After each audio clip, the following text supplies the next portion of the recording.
Hello everybody, welcome to another video, and welcome to, I don't even know what to call it, to be honest with you, but basically I have decided to renovate my desk setup, somewhat. I feel like I've said this a lot recently, but I've started earning a bit of money recently. I've had my first full-time job, and naturally, you think about, okay, when am I going to move out, etc, etc.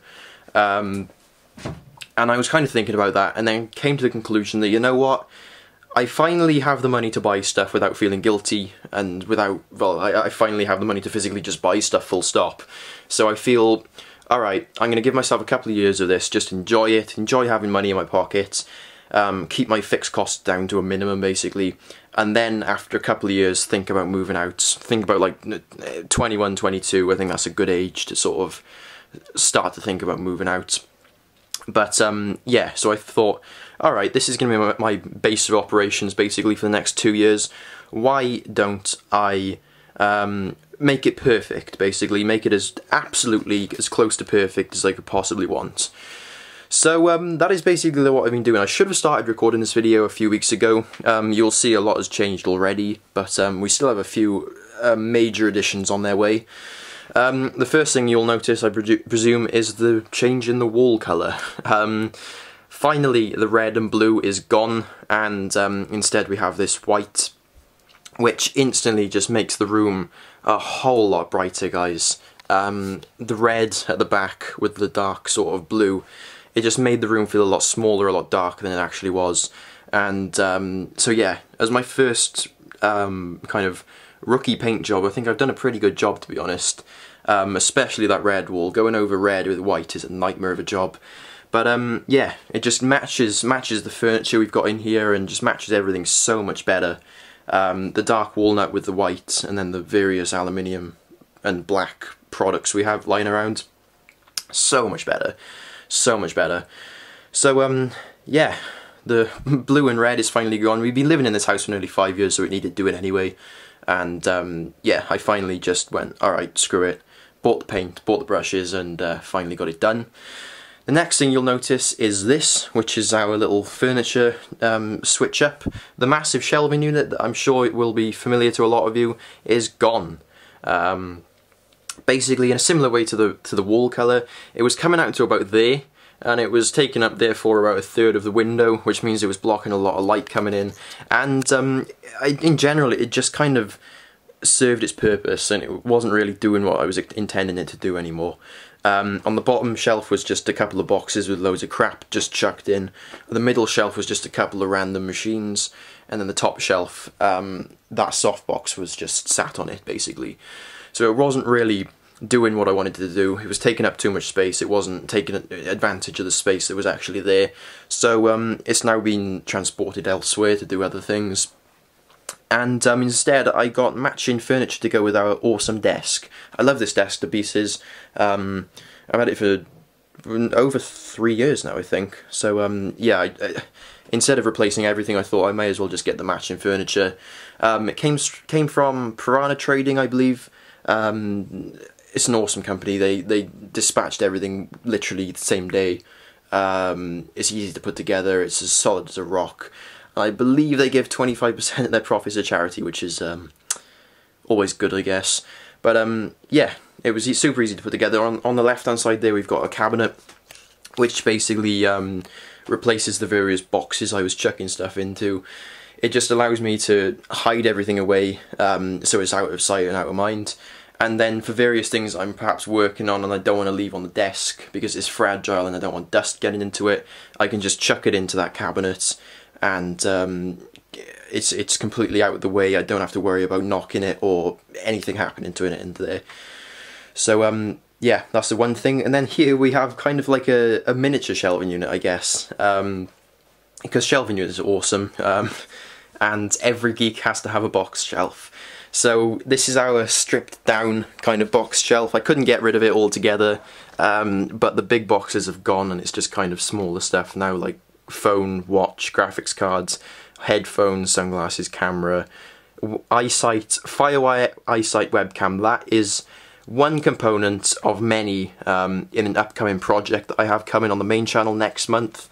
But that's an awesome box. So you kind of got the aperture of the lens there, and that just sits on there, and it's a much cleaner box shelf than my previous box shelf. I can't believe I'm talking to you about boxes, but yeah, that's what's on the top shelf. It looks pretty damn awesome if I don't say so myself. The middle shelf is empty at the moment. The plan, well, it's kind of empty. The plan is basically I've wanted to buy myself a turntable for a long time, and now that I finally have this new speaker setup that I'm running, which I'll go on to in a minute, I figured now's the time to buy one. The subwoofer has a secondary output, so I can plug a turntable directly into it and then still keep my Hackintosh plugged in. So that is the plan, to buy a turntable. Nothing special really, just something that's decent enough quality that doesn't physically destroy the records that it's playing on. And so yeah, that'll probably end up being the vinyl shelf, which will look pretty damn awesome with all of the records lined up. So yeah, that will eventually become the vinyl shelf, but for now it's empty. And then on the bottom there is just for basically putting crap that I don't want to put on the floor. So shoes, my bag would usually sit there, and it's just so it doesn't sit there basically. It's off the floor, it's out the way, and I don't have to worry about tripping over it. So yeah, that's a much better use of space. It doesn't go all the way up to the ceiling, so you still get the semi-light in through the window. And yeah, I'm pretty pleased with it. It's still a work in progress. And then basically the plan is for this to go there. So it'll sit basically like that. It will be ceiling mounted. I'm still trying to find the correct fixings so it can actually hold its own weight up there. But that is the plan, because of course on the old shelving unit it was just kind of lent on one shelf. I still need to have that softbox there for recording, and instead of having two on stands, which I did use back when I originally got the softboxes, it just wasn't very effective. So yeah, I'm going to mount it properly, because even when I'm not recording, it's really helpful basically if I'm working on a machine or something on my desk, to flick that light on, and it's just like a flood of daylight basically. It's just really helpful, recording or not, to have it there. So that is the plan. This kind of is a bit of a mess at the moment. It's bloody a lot cleaner than it was a couple of days ago, guys, I'll tell you now. But I'm not sure what's going to be happening with that iMac, to be honest. There's just nowhere for it to go. I'd love to have it on the setup somewhere, but I can't find a place for it. I could ditch the eMac, but the eMac is legendary, so I can't bring myself to take the eMac off the setup. So I think the iMac is going to go back in its box, to be honest, guys. It doesn't work, of course. I still haven't managed to get around to repairing it. So yeah, it'll probably go back in its box, and it'll probably sit up in the loft, and I don't know, I'll probably pick it up and repair it one day, but as it is now, there's just no space for it, unfortunately. But yeah, third thing, yeah, that's right, new speakers. So I finally now have basically surround sound. It's a 4.1 system, so 2 channels at the front there. The one is hiding behind there, which isn't ideal, but I do have everything balanced, so it's pretty much centre to where I'm sitting. It's the Logitech G51 system, and bloody hell is it powerful, guys. Oh my Christ. Compared to the LS21 2.1 system I had before, the subwoofer is about 4 times the size. It's about 5 times more powerful, I think. And I use the subwoofer on the second lowest setting. It is that powerful.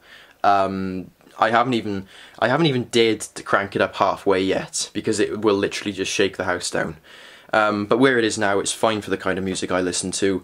It took a lot of setting up, guys. It sounded awful when I first plugged it in, to be honest with you. And the way my Hackintosh deals with audio devices is a bit peculiar. So basically, I'm not sure if it's the same with other 5.1 or 7.1 systems, but basically what I've had to do is go into the audio MIDI setup, creator, whatever it is, and set various devices up. I have one device basically for 5.1 media, I guess. So if I'm watching a film in 5.1, or if I'm listening to CACD, SACD music or whatever, which, by the way, guys, is bloody amazing. I've been listening to Wish You Were Here and Led Zeppelin 4 in surround sound 5.1, or is it quadraphonic? I can't remember, but it is bloody amazing, guys. I might go on a bit of a ramble here, but there are sound effects, specifically in songs like Breathe from Dark Side of the Moon, Stairway to Heaven, let me think, Welcome to the Machine. There are various sound effects that you hear in stereo, and you kind of go, wouldn't it be awesome if I was surrounded by that sound? And it is, when you actually hear it in surround sound, in proper surround sound, the sound effects just come to life. I know, sorry about my voice, guys. I know that Dark Side of the Moon and Wish You Were Here were originally recorded in quadraphonic, I believe. So they were designed to be listened in surround sound, and you can totally see where they're coming from, because it is just an experience, guys. I cannot recommend enough listening to quadraphonic music, because it is just out of this world. It is mind-blowing. But yeah, before I go on for too long, that's made the whole purchase worth it alone. So yeah, I have one device for 5.1 surround stuff. I then have another device which is basically dual stereo. So basically it's just duplicated rear and front channels, slightly balanced, of course. And well, yeah, it can sometimes sound a bit messy. If you're listening to voices generally, or just doing general stuff, it doesn't sound very good. But a lot of music, listening to it in dual stereo, is slightly better than listening to it in just through the front two channels. But it changes with every use case pretty much, so that's why I have various devices for various things. And then the third one is just the front two channels and the subwoofer, of course. That's for when I have headphones plugged in, or if I'm, as I said, editing video or listening to music that is just better in 2.1. So it was a massive faff. You can see the really cool sort of control knob if I actually walk around here. This is basically it. Instead of doing as you can see, the audio control basically says you can't adjust it. You do everything through the do I have manual focus? Yeah, I do. It's basically all done through this. So there's like various knobs. You can mute the microphone. That's like a weird, I don't even know what it is. It's basically, it simulates surround sound. It's a bit of a gimmick if you ask me. Power button there. And yeah, it's just awesome. It's a cool little knob, and yeah, it has lots of LEDs on it, so I like it anyway. And yeah, I think that's pretty much it so far, guys. I have a monitor coming tomorrow, which is ridiculously exciting, guys. I'm not going to say what it is. I'm not going to spoil it for you yet, because I'm going to be doing an unboxing on the main channel. And aside from that, I'm not really sure what I've got to say. We do have a couple of new peripherals. This is an Apple Magic keyboard, guys. Now, I got this for basically next to nothing. Someone bought it, someone I knew had a brand new iMac, 5K iMac, but they hated the keyboards. And I happen to have a wireless keyboard, the old one, the one that accepts batteries.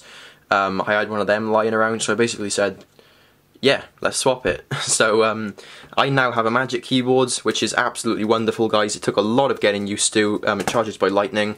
It took a lot of getting used to, but at this point now, any other keyboard I use, unless it's mechanical, feels like utter shit, basically.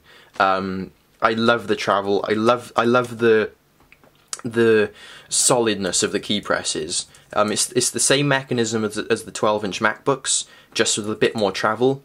So if you like the 12-inch MacBook keyboard but don't think it has enough travel, then this is perfect for you, because it's the same. There's no bending on the corners of the keys at all. It's 100% solid, and it is just awesome, guys. I'm faster typing on this keyboard than I am on any keyboard I've ever used in my life before. That and the fact it is absolutely tiny. The function keys are massive, which is lovely because I always use my volume keys and my various shortcuts and stuff. So having big function keys is awesome. One thing I'm not a fan of is the big left and right arrow keys. It's really hard to differentiate between basically up and down and then left and right, or option and left. So that is one little gripe.